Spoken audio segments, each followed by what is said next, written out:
Ah yes, Mickey Mouse, a name beloved by all. One of the most iconic cartoon characters of all time. First created by Walt Disney in 1928, Mickey Mouse was created as a replacement for Oswald the Lucky Rabbit, an earlier cartoon character created by the Disney studio for Charles Mintz of Universal Studios. Usually seen in red shorts, large yellow shoes, and white gloves, Mickey Mouse has earned his place as the mascot for the Walt Disney Company. He's been the star of many cartoons and has been voiced by 4 different people for television and video game purposes. Walt Disney, the man behind Mickey Mouse, was the first to voice Mickey from 1928 till 1947, and Mickey has since been voiced by 3 other people, with the most recent person being Brett Iwan, who has been his voice since 2009. Mickey Mouse. Just hearing those 2 words is enough to make a person go back in time. I'm sure everybody's been to Walt Disney World in Florida. I remember when I was a kid, my mom and my dad would take me and my brother all over the place, all over Disney World. We would see all the classical Disney characters, Mickey Mouse, Minnie Mouse, Pluto, hell, everybody, the whole gang. Now, of course they were just people in costumes, but at the time we didn't give a shit and we really didn't even know. And it was just such a magical part of my life that I would give everything in the world for it to go back in time for that specific time period. Now, with a character as popular as Mickey Mouse, you want to capitalize on that and milk it for all the cash you could possibly get. So they branched out into different parts of the media, including video games. Now let me ask you a question. When you play video games, what's one thing you look for? To be entertained, right? Well, they didn't exactly go for that approach. Instead, they made an educational game. What the hell were they thinking? Yeah, Mickey Mouse's Adventures in Numberland. You think any kid wanting to play this game wanted to be fucking educated? No, kids don't play games to learn. They play games to escape reality and just have a good time. They already hate school as it is, and now you're gonna give them a device that continues that process in the form of a video game? But anyway, the game starts up, and as you can see, this game came out in 1994. By that time, the Super Nintendo had already been out on the market for 3 years in North America. You see a cutscene where the big evil bastard Pete is walking off with his big ass bag over his shoulder. It's a truly epic cutscene. Then you get the plot of the game. Froey, Pete's made off with all the number molds. What do we do now? You know, is there a reason why the text loads so slow? I mean, what's up with that? Don't worry, Donald. I'll get them back for you. And then there you have it. What an amazing plot. Shouldn't Donald Duck be the one looking for the numbers? I mean, after all, he is the fucking sheriff. But whatever. The title screen is just a piece of anal dump. I mean, is there any reason why it's completely different from the box art? I mean, shouldn't there be some form of continuity? I mean, really. The text is different, the colors are different, Mickey's outfit is different. Not to mention that neither one of them is his original red shorts outfit, but that's the least of our problems. Besides, Mickey looks like an asshole. Fucking fuck, even the colors of the 2 different pairs of text don't match. Mickey's in purple while Adventures in Numberland is red. I mean, at least in the box art, Mickey's in red while Adventures in Numberland also has some red in it. But with this title screen, it just looks like anal waste. It's nauseating to look at. This green background and this mismatched clusterfuck of colors. God damn, I'm already this worked up, and I haven't even played the game yet. Not a good sign.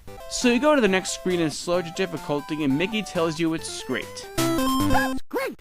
Please, for the love of all that is holy, don't fucking talk to me. Next, you get the level selection screen, and it looks fucking great, doesn't it? Yeah, they clearly spent a whole lot of time and imagination here, didn't they? Oh boy, let's go! Are you fucking kidding me? He talks to you when you enter a level too? When you enter a level, he tells you to find a specific number in the level. In this case, the number 7.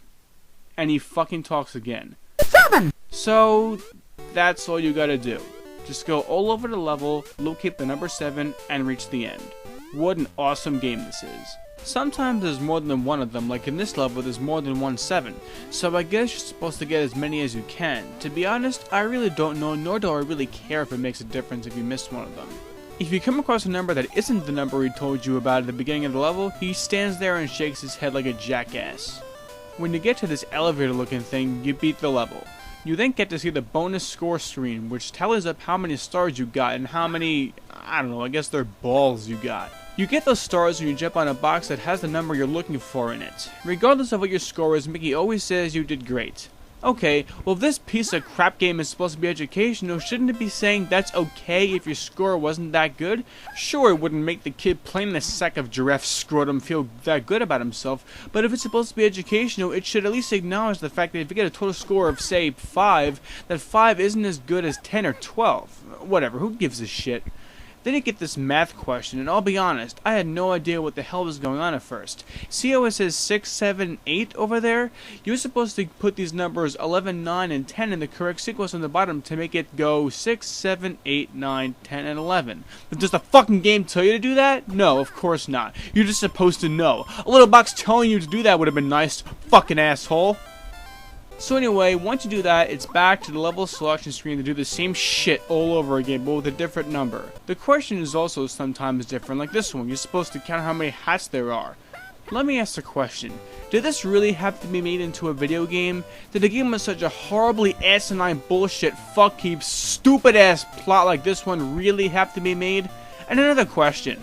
Why the fuck does Mickey go up the stairs like that? I mean, really, what the fuck's he doing? I don't get it! He walks down the stairs like a normal person, but he rolls up the stairs like he's fucking tumbleweed. What the hell's wrong with him? If this game is supposed to be educational, then why the hell does he go up the stairs like that? Have you ever seen someone go upstairs like this in your life? I just can't think of a logical explanation as to why they would do this. Yeah, kids, roll up the stairs like Mickey Mouse does. See how well that works out for you. Well, after going through the same bullshit over and over again, you eventually just get a cutscene of Sheriff Donald Duck in his office or whatever the fuck it's supposed to be. At first, I thought I was playing as him because that's all that happens. He just fucking stands there and blocks flow towards him. Then, though, Mickey Mouse comes into the picture and he informs you that there's 5 more blocks to collect. Good lord, when will this game just end? So, you go through the same shit again and again, go back to the same levels you've already completed and get the different numbers. After each level completion, you get the same fucking cutscene again. No difference whatsoever. There's just one less block to get now. So you go back, get in the block, watch the cutscene, get a block, watch the cutscene, and, well, what am I supposed to say? It's the same shit over and over again. Am I supposed to explain it 10 fucking times? Well, eventually you'll unlock Pete's hideout. Ooh, maybe you'll get to fight Pete now? No, of course not. You're here to collect the rest of the numbers, that's all. You don't even see the tub of fuck. And if this is his hideout, why wouldn't he have the numbers hidden? Why would they be in plain view? I mean, I get it's his hideout, but still. Anyway, you get the rest of the numbers, and you actually get a different cutscene. I'm surprised. So you watch the numbers being restored. 2, 1. Are you fucking kidding me? Do you really have to sit through all of them? 6. Ugh. This takes way longer than it should. 9. Why did they need to make you sit through all the fucking numbers? Finally, you go to Donald Duck again. All the number molds are back. That'll show Pete. So what do you get for all that stupid shit you went through? You get called a real pal. Oh, and it's game over. Yeah. It then tells you to press start, and where are you taken? Why, of course, the title screen. Where else? This is a game that shouldn't have even been made. The fact that it's an educational game is just ridiculous. I mean, kids hate being educated enough as it is in school, and now you're giving them that in a form of a video game? Great idea. And why does it say game over? It should have said something like, congratulations, you've completed this game, or something to that effect. Game over is something you should see if you failed a certain objective or died too many times. But you can't die in this game. Not unless you're on the hardest difficulty, but you know, whatever. The bottom line is this game should not have even been made. It's a barely mediocre educational game. It's a piece of shit, and that's that.